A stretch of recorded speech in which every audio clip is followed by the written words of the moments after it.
संत ज्ञानेश्वर महाराजांच्या रथामागे 23 नंबरची जी दिंडी आहे ती दिंडी ही सध्या या दिंडीमधील ज्या महिला वारकरी आहेत या सध्या आपण जर पाहिल्या तर यांचा सध्या स्वयंपाक सध्या सुरू आहे आणि आपण जर पाहिलं तर एकीकडे मोठ्या प्रमाणात पाऊस देखील पडतोय। मात्र एवढा पाऊस असून देखील मात्र या वारकरी ज्या महिला आहेत या मात्र कुठेही कशाची गय न करता त्या देखील थेट रस्त्यावर उतरून सध्या आपल्या सध्या जेवायची व्यवस्था देखील करत आहेत। आपण जर पाहिलं तर या ठिकाणी त्यांनी कटिंग केलेले जे व्हेजिटेबल असतील किंवा आता या भाकरी ज्या आहेत त्या सध्या सुरू आहेत आणि एकंदरीत आपण जाणून घेऊया त्यांच्या प्रतिक्रिया की त्यांनी दरवर्षी कशाप्रमाणे या ठिकाणी येतात आणि वारीचा काय अनुभव असतो हे सगळं आपण त्यांच्याकडनंच ऐकून घेऊया। ताई काय सांगाल एकंदरीत तुम्ही किती वर्षापासून वारी करताय? माझी ही पहिल्यांदाच वारी आहे। अच्छा, पूर्णपणे असे उत्सुकता आहे की वारी बद्दल कशी असते काय असते, माऊलींच्या रथामागे चालणं ही एक उत्सुकता अशी मनातनं असं हे यायला लागले, आनंदाचं हे आहे। अच्छा, बरं आता पहिल्यांदाच तुम्ही यावर्षी आता ही वारी अनुभवताय, आता पहिलाच दिवस आहे तुमचा, बरोबर. कसं वाटतंय सध्या? खूप छान वाटतंय, एकदम सहकार्य आहे आपल्या सगळ्या बंधवांचं वगैरे, सगळेजण असं मिळून मिसळून आम्ही इथं काम करतो, काय असेल ती छोटी मोठी कामं अच्छा, हा. बरं ताई किती वर्षापासून तुम्ही साधारणतः या दिंडी सोबत आहात? माझं दुसरं वर्ष आहे. दुसरं वर्ष। हं. बरं काय काय अनुभव असतो नेमका एकंदरीत वारीचा? आता एवढा पाऊस असला देखील आपण जर पाहिलं तर शहरामध्ये तर घराच्या बाहेर सुद्धा लोक निघत नाहीत, मात्र तुम्ही थेट आता या रस्त्यावरतीच स्वयंपाक करायला सुरुवात केलेली आहे। पावसाचं काय काय ते म्हणजे कसं असते, आनंदाच्या भरात पाऊस वगैरे काय आलेला ते जाणवत नसते। माऊलीच्या मागे चालायचंच फक्त ओढ असते विठ्ठलाकडे जाण्याची। अच्छा, हा, त्यामुळे पाऊस वगैरे ते काय लक्षात येतच नाही। लक्षात येत नाही. हा, किती भिजले काय व्हायले कुठं आपण झोपलोय हे जा काही अंदाजच नसतो, आपण चालतच राहतो। त्या ओघात आम्ही माऊलीच्या फक्त विठ्ठलापर्यंत कसं पोहोचू हा फक्त ओघ असतो त्यावेळेला। म्हणजे माऊली माऊली म्हणलं की सगळं दुःख अगदी विरळ जातं, आनंद ते वेगळाच असतो, आजार येत नाही काही नाही, पाय दुखत नाही। आपण जरा थोडं बाहेर जरी फिरायला गेलो तरी पण पाय दुखतात, खरं हे काही नाही। आम्ही 30 किलोमीटर चालतो तर त्याचा काही शरीरावर परिणाम होत नाही। अच्छा, बाई आता तुम्ही हे जे म्हणता की रोज तुम्ही आता साधारणतः 20-25 किलोमीटर चालता, ती शक्ती नेमकी येते कुठून या वेळेस? त्यावेळेला नामस्मरणात शक्ती असते ते ना, माऊली पुढे समोर असते, माऊलीच्या म्हणजे पाय देऊन कसं जाऊ आपण, त्यामुळे ती शक्ती येते भरपूर असं अच्छा, असते। बरं ताई काय सांगाल तुमचा काय अनुभव असतो दरवर्षीचा? तुम्ही देखील आता थेट रस्त्यावर उतरून स्वयंपाक करायला लागलेले आहे, तुमचे जे वारकरी मंडळी आहेत आम्ही 12 वर्ष झाली इथे।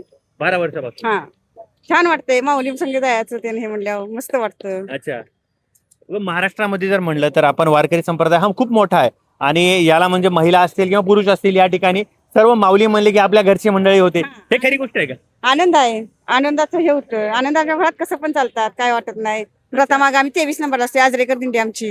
अच्छा, बरं आता यावर्षी तुम्ही नेहमी रथासोबतच जिथून प्रस्थान होते तिथून येता, मात्र यावर्षी मात्र पावसामुळे तुम्हाला थेट पुण्यामधून आव्हान दिलेलं आहे, तर कसं वाटतं? आळंदीला सोडलं नाही, त्याच्यासाठी काहीच की प्रस्थानाला जायला मिळालं नाही, त्यामुळे जरा हे आहे, दुःखात आहे, जर डायरेक्ट इकडे यायला लागलं हो। बरं जर यदा कदाचित तुम्हाला जरी पाणी जरी असलं आणि जर शासनाकडून जर म्हणाले असते की जर तुम्ही जाऊ शकता तर तुम्ही गेला असतात का? हो, लगेच लगेच पाण्यात जरी घेतला असतं तरी पण आम्ही गेलो असतो, माऊलीसाठी काय पण माऊलीसाठी घेतलं नाही पण आम्ही इकडे आलो नाही, आम्ही इथं कधीच येत नाही, आम्ही आता इथं परवा दिवशी येणार। अच्छा, ह्या- आता जरा ह्या 2 दिवस दिवस यायला लागलं अच्छा, पाण्यामुळे, उद्या जाणार की आणि आता बरं आता उद्या कुठं पर्यंत सोडतंय तिथं पर्यंत जाणार आम्ही आणि मागे येणार। बरं बरं साधारणतः ताई आता किती लोकांचा तुम्ही सध्या हा पूर्ण स्वयंपाक करताय? हात पाय तुमचे दुखतात का नाही? काही नाही वाटत इथं आल्यानंतर। 70-80 लोकांचा स्वयंपाक बनवतोय आम्ही अच्छा, रोज सकाळ संध्याकाळ। बरोबर। मग घरी जर आपल्याला 4-5 माणसाच्या वर जरी आले तरी आपल्याला त्रास होतो, मात्र या ठिकाणी तुम्ही एवढ्या माणसाचा स्वयंपाक करता? काहीच नाही वाटत, एवढी सगळे आहे ना इथं करायला, त्यामुळे काहीच वाटत नाही असं, अच्छा, काही त्रास जाणवत नाही, काही नाही, मस्त वाटतंय, अगदी छान आम्ही अनुभव घेतोय वारीचा। अगदी खेळीमेळीचं वातावरण असेल, नवीन ओळखी, नवीन माणसं, पण छान वाटते, घरचे असल्यासारखं, एकत्र कुटुंब असल्यासारखं, जे घरी आम्ही अनुभवत नाही ते इथं आम्ही वारीत अनुभवतो। अगदी जर आपण पाहिलं तर अगदी खेळीमेळीचं वातावरण आहे। मावशी तुम्ही काय सांगाल एकंदरीत तुम्ही किती वर्षापासून या दिंडीला येत आहे? मी पहिल्यांदाच आलो। तुम्ही पहिल्यांदा आलाय, बरं प्रत्येकाचा हा अनुभव यामध्ये वेगवेगळा आहे। या ठिकाणी आपण जर या ठिकाणी जर पाहिलं तर आपण भाकऱ्या देखील आपण एवढ्या मोठ्या केलेल्या सध्या पाहतोय, साधारणतः 70 ते 80 लोकांचा या ठिकाणी हा स्वयंपाक देखील केला जातो आणि वेगवेगळ्या प्रत्येकांच्या प्रतिक्रिया वेगवेगळ्यांच्या भावना देखील या ठिकाणी आहेत। आपण ताईंना देखील बोलण्याचा थोडा प्रयत्न करू। ताई तुम्हाला थोडं इकडे येता येईल का? ताई एकंदरीत आता तुम्ही तरी सांगाल की आता तुम्ही दिंडीला देखील आता सुरुवात केल्याच्या नंतर कसा अनुभव असतो? पाऊस जरी असेल तरी नेमकं छत्री असती का असती याबाबत काय सांगाल? कागद असते ती खूप वाण्याचं, छत्री असते, रेनकोट असतात. मी काही पण ज्याला कशी सोय असेल तशी घालते आणि जाते चालत. असं. पाऊस लागला भिजलं काही काय बघत नाही, चालायचं. फक्त विठुरायाचं नाव घ्यायचं, फक्त माऊलींचं नाव म्हणायचं, चालायचं फक्त माऊली. अगदी जर आपण पाहिलं की माऊली जर म्हटलं तरी आपल्याला थेट शक्ती येते आणि त्यानंतर जे काही त्रास असेल, आमचे पाय सुद्धा देखील दुखत नाही असं देखील या ठिकाणी या महिलांनी देखील सांगितलेलं आहे. आणि अजून एक माऊली आहेत आपलं, त्या सध्या तव्यावरती छान प्रकारे भाकरी देखील करतायत. त्यांच्याकडून देखील आपण प्रयत्न करूया की त्यांचा काय अनुभव आहे. ताई काय सांगाल, कसा अनुभव आहे तुमचा? अनुभव खूप छान आहे. गेली 20 वर्ष झाली मी वारीला येते, लग्नाच्या अगोदरपासून, लहान असल्यापासून. आणि सगळ्या महिला वगैरे आहेत, त्यांना घेऊन सगळा एकत्र स्वयंपाक बनवणे, सगळं व्यवस्थित नियोजन करणे हे दिंडी प्रमुख म्हणून असतंय काम सगळं. आणि सगळ्या महिला मिळून आम्ही हे सगळं पूर्ण करतो. साधारणतः ताई किती वर्षापासून येत आहे तुम्ही? म्हणजे तुम्ही स्वतः किती वर्ष? 20 वर्ष. नाही म्हणजे तुमचं किती वय होतं त्यावेळेस पासून येत आहे, लहानपणापासून? म्हणजे 10वीत असल्यापासून येते मी. होय, 2010 पासून येते. म्हणजे दरवर्षीचा अनुभव हा वेगळा असतो का? हो, दरवर्षीचा अनुभव वेगळा असतो. दरवर्षी कसं असते, पाऊस कमी असतोय त्यामुळे उत्साह भरपूर असतोय. ह्या वर्षी पाऊस भरपूर आहे, तरी पण आम्ही काय करतोय, ज्या ह्याच्यामध्ये आहे तसं किती पाणी असू द्या, काही असू द्या, आम्ही त्याच्यातून सगळं करत आहे. अच्छा, एकंदरीत तुम्ही जर पाहिलं तर या सर्व महिला देखील आहेत, माऊली माऊली म्हणत काम करतायत, सगळ्या गोष्टी होत आहेत. याचा काही ताण काहीतरी येतोय का? नाही, काही नाही. घरी थोडं जरी केलं तरी ताण वाटतो, पण इथं सगळ्यांच्या मध्ये मिळून ती एक शक्ती, एक ऊर्जा माऊली आम्हाला देतात, त्यातून आम्ही सगळं करून नेतो. तुम्ही थेट चक्क म्हणजे रस्त्यावरती तुमची चूल मांडलेली आणि स्वयंपाक सुरू केलेला आहे. हो. 150 ते 200 भाकरी बनवाव्या लागतात 70 लोकांना. आणि आता आजचा स्वयंपाक बनवून परत उद्या सकाळी चालायला आम्ही जाणार आहे.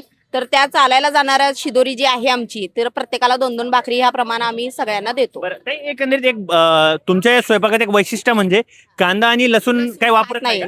नाही.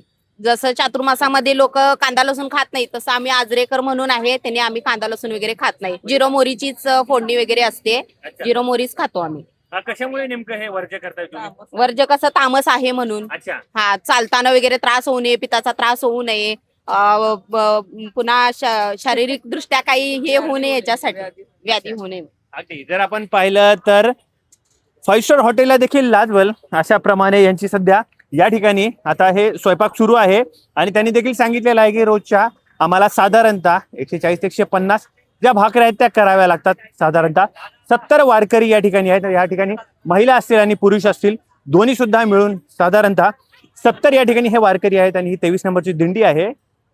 आणि आपण जर पाहिलं तर अगदी आनंदाने सर्व वातावरणामध्ये हा त्यांचा स्वयंपाक देखील सुरू आहे. आणि त्यांनी देखील सांगितलेलं आहे की कसलाही पाऊस असू दे किंवा पायाला त्रास अजिबात होत नाही. माऊली नाव घेतलं की सर्व काही सफल होतं आणि सर्व काही एकदम आरामात काम होऊन जातं. एकंदरीत आपण जर पाहिलं तर थेट रस्त्यावरती बसून हा स्वयंपाक आहे आणि एकदा आनंदाने देखील केलेला आपल्याला पाहायला मिळतोय. थोडक्यातसाठी अमित मुंडे, पुणे.